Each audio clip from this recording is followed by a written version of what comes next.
Welcome to the deep dive. Today we're plunging into some really fascinating research about cancer, and it might just shift how you think about it. Yeah. We often hear about cancer as, this process driven by random mutations, pure evolution. But today we're looking at it through a different lens, the lens of developmental biology.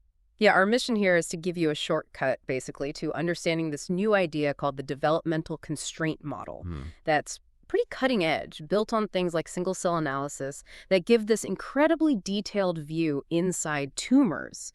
We want you to walk away really grasping what this new perspective means for how tumors actually behave.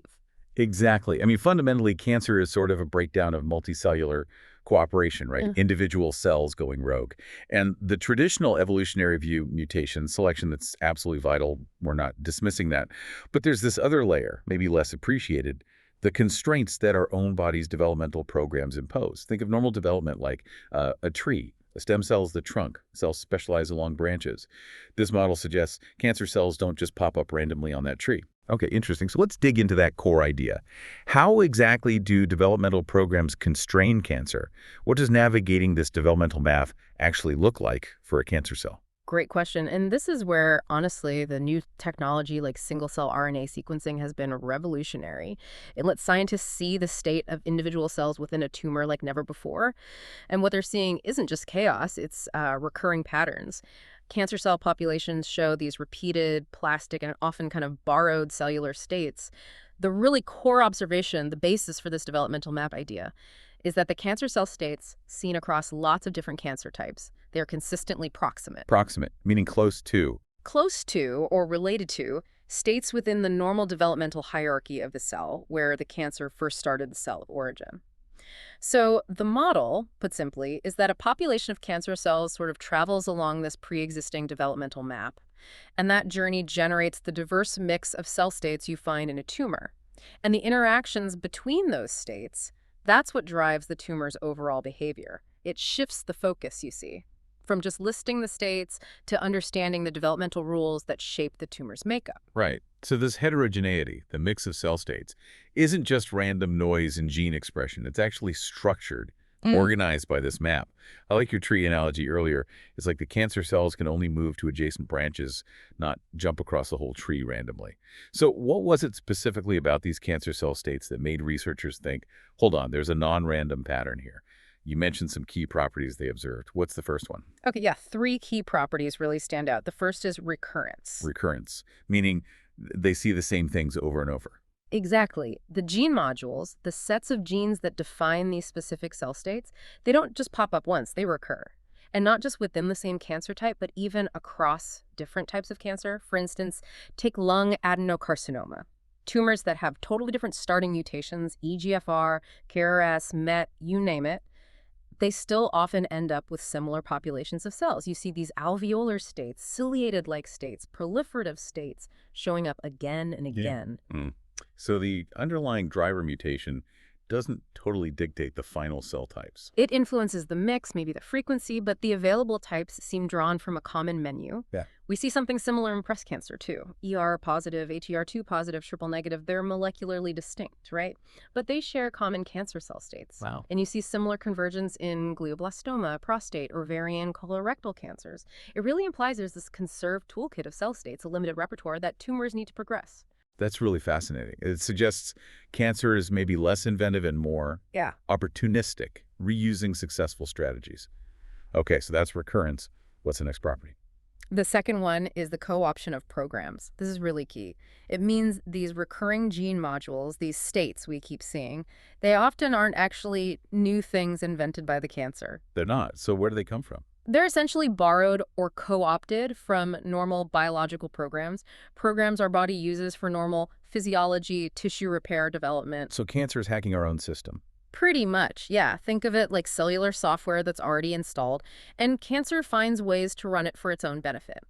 We can group these co-opted programs into maybe two broad classes. First, there are modules related to general biological processes, things like stress responses, interferon signaling, which is part of the immune response hypoxia, which is low oxygen. And interestingly, that stress-like state, it's seen more often in cancer cells than normal cells. And the interferon response module, that's been linked to patients responding better to immunotherapy. Okay, so general processes. What's the other class? The second class is cell identity modules. These are tied to specific normal cell types. So in melanoma, you find a cancer cell state that expresses gene programs typical of normal melanocytes, the pigment cells in skin. Or in breast cancer, you see luminal-like cancer states that express programs from normal luminal breast cells. So it's co-opting its cell of origin identity, but sometimes also states that look like other normal cell types. It's misusing these healthy blueprints. Okay, so recurrence, the states repeat. Co-option, they're borrowed from normal processes and identities. What's the third piece of this puzzle? The third is cellular plasticity. This is the ability of cancer cells to actually switch between these different states. They're not locked into one identity. So they can change their disguise, Right. essentially. Exactly. And we have pretty strong evidence for this now from techniques like single-cell tracking and lineage tracing. They've shown in lung cancer models, for example, that a single plastic cell can basically recreate the whole mix of cell states found in the original tumor if you transplant it. In melanoma, they see cells switching between being more proliferative, focused on dividing, and being more invasive, focused on spreading. Hmm. In rhabdomyosarcoma, a type of muscle cancer, there's a mesenchymal state that seems to be able to initiate tumors and then differentiate into all the other states. And glioblastoma, brain cancer, is another big example.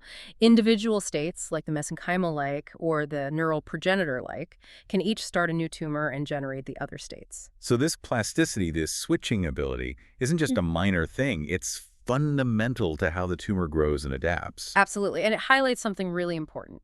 These cell states aren't purely driven by genetics. What do you mean? Well, take glioblastoma again. You can have tumors with completely different major genetic mutations, one driven by EGFR, another by CDK4, another NF1, but they often end up containing the same 4 basic neuronal cell identity states. Just in different proportions. Exactly. The genetics might influence the balance of states, but the states themselves seem available regardless of the specific driver mutation. Researchers call this interplay between genetics and this non-genetic flexibility a plastigenic process. It's both the mutations and this inherent ability to shift identity that drives the cancer's behavior. Plastigenic, I like that. It captures that dynamic nature. Okay, so we have recurrence, co-option, plasticity. Let's make this even more concrete. Can we walk through how this developmental map plays out in specific cancers? You mentioned a few already. Yeah, absolutely. Looking at specific examples really helps visualize how these cancer states align with normal development. Let's start with melanoma. We mentioned its states. Differentiated melanocyte-like, neural crest-like, invasive mesenchymal-like. Well, normal melanocytes develop from the neural crest, which comes from the ectoderm layer in the embryo. These Okay. cancer states, they map directly onto these developmentally adjacent normal cell types. It's like they're stuck in that neighborhood on the developmental tree. Okay, following the path. Right. Now, lung adenocarcinoma. It usually starts from alveolar type 2 cells. But in the tumors, we see states that look like alveolar type I, type 2 club cells, but also more primitive states. Things that look like embryonic liver cells or even gastric cells. Wait, liver and gut cells in a lung cancer. It sounds wild, right? Hmm. But developmentally, the lung, liver, and gut all originate from the endoderm, a primary germ layer. So the model suggests the cancer cells can navigate backwards towards these earlier shared progenitor states and also forwards towards more differentiated lung states. So they can de-differentiate and differentiate along allowed paths. Precisely. Then there's glioblastoma. We mentioned its states: astrocyte progenitor-like APC, neural progenitor-like NPC, oligodendrocyte progenitor-like OPC, and mesenchymal-like MES. These all align with normal glial development. Astrocytes, oligodendrocytes, they share a common glial progenitor cell. The cancer seems to be moving between states related to that lineage, sometimes moving back towards an NPC-like state, sometimes forward towards an APC-like one. It's really like they're retracing or exploring pathways laid down during normal development. Exactly. And we see similar things in pancreatic cancer, where states reflect shared developmental origins with the esophagus, or in muscle cancers like rhabdomyosarcoma mirroring muscle development stages, and even in acute myeloid leukemia, AML, where the cancer cells mimic stages along the normal myeloid blood cell development path. Okay, one thing that keeps coming up is this mesenchymal-like state. You see it in melanoma, glioblastoma, rhabdomyosarcoma. It seems pretty common across different cancers. Is it always the same thing? That's a really important point. It is common, and it's often linked to that process called EMT, epithelial to mesenchymal transition, which helps cells move and invade. But recent work suggests it's not one single monolithic state. Ah, okay. Studies have actually identified maybe 5 distinct mesenchymal gene programs that are active in cancer, Hmm. and which program is used seems to vary depending on the cancer type. So even when they switch to this mesenchymal mode, the cells seem to retain some memory, some flavor of their original developmental context. So it's a common theme, but with local variations, like Yeah. different dialects of the same language. That's a great analogy. It's shaped by the cell's history, developmental, epigenetic, genetic factors all play a role. This is incredibly clarifying. It paints a picture of cancer not as pure chaos, but as, well, a system operating under certain rules, albeit rules derived from normal development and misuse. So let's get deeper. What's the underlying machinery? What's actually enforcing these constraints at the molecular level? And how does this whole developmental constraint idea fit with other ways we think about cancer? Okay, the molecular underpinning. We don't have all the answers yet, but the strong suspicion falls on chromatin remodeling. Chromatin. That's how DNA is packaged, right? Right. Affecting which genes are turned on or off. Exactly. Think of it like the operating system for the genome. How chromatin is structured determines which apps which genes can run. In normal development, chromatin remodeling is crucial for locking cells into specific lineages, specific identities. The idea here is that cancer cells might rewire their chromatin, shifting it into what you might call a plasticity permissive state.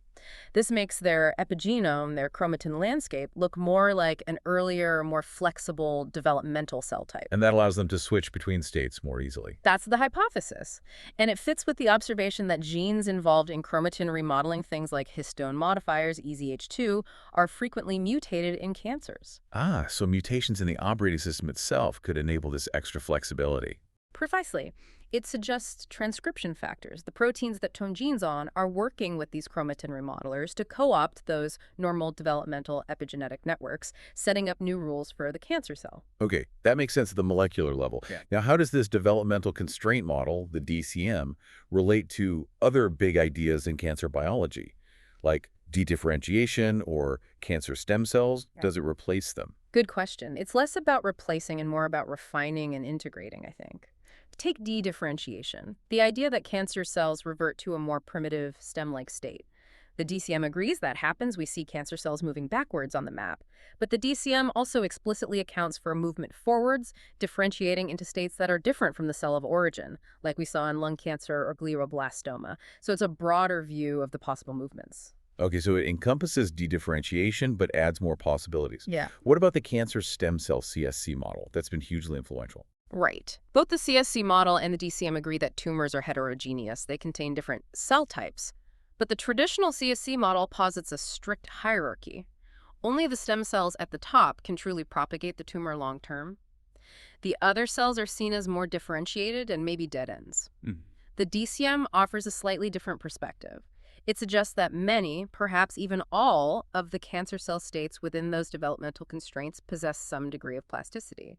So it's less of a rigid hierarchy and more of a fluid system where cells can potentially transition between states, and propagating potential isn't necessarily locked into just one stem cell population. More dynamic, less top-down. Exactly. And some studies, in colorectal cancer and melanoma, for instance, seem to support this idea of greater fluidity between states. Okay, one more comparison. What about lineage infidelity or transdifferentiation? When a tumor seems to completely change its type, like lung adenocarcinoma becoming neuroendocrine cancer after treatment. Yeah, that's a fascinating phenomenon. The DCM actually provides a pretty neat framework for understanding that. If you think about the developmental map, different cell lineages, like lung adenocarcinoma and neuroendocrine cells, might originate from a common earlier progenitor cell type further back upstream on the map. So under pressure, like from therapy, the cancer cells might navigate the map through that shared progenitor state and emerge onto a different lineage branch, but one that's still connected developmentally. So it's not a random jump, but following allowed paths on this broader developmental map. That's the interpretation, yes. It makes these seemingly dramatic shifts perhaps more predictable if we understand the underlying map. Okay, this model seems really powerful for explaining a lot of observations. What are the big predictions it makes? Where could this lead in terms of understanding or even treating cancer? And what are the current gaps or limitations? Well, one prediction is about spatial organization within the tumor. The different cell states might not just be randomly mixed. They might actually be co-opted to organize the tumor microenvironment, arranging themselves spatially to meet different needs. Like putting the defensive cells on the outside and the dividing cells in the middle? Something like that, yeah. Maybe immune evasive states at the periphery, proliferative states in the core where nutrients are richer.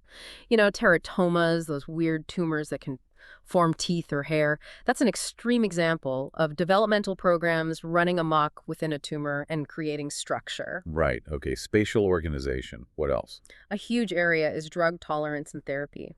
If we understand the paths cells can take to switch states and evade treatment, maybe we can block those paths.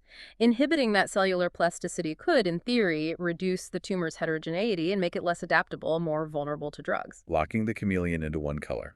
Kind of, yeah. And there's early work trying this, like using HDAC inhibitors in pancreatic cancer to try and stop cells switching between certain states. The hope is to restrict their ability to adapt. That sounds promising. Any other predictions? Also, potentially a better way to assess malignant potential. Where a cancer cell sits on its developmental map might tell us how aggressive it's likely to be. Think about neuroblastoma. The undifferentiated forms are very aggressive, but if they differentiate into ganglioneuroma, they become benign. Understanding the map position could give us prognostic clues. Okay. Those are some exciting possibilities. What about the limitations? Where does the model still fall short?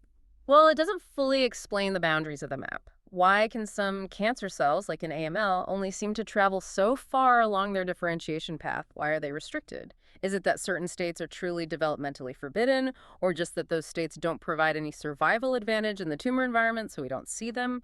That's still unclear. So defining the edges of the map is still work in progress. Right. But overall, the DCM provides this really insightful framework for understanding the common rules and strategies that seem to govern cancer cell diversity.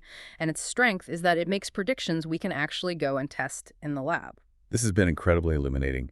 Thinking about cancer not just as random errors, but as a system exploiting, misusing these deep, conserved developmental blueprints.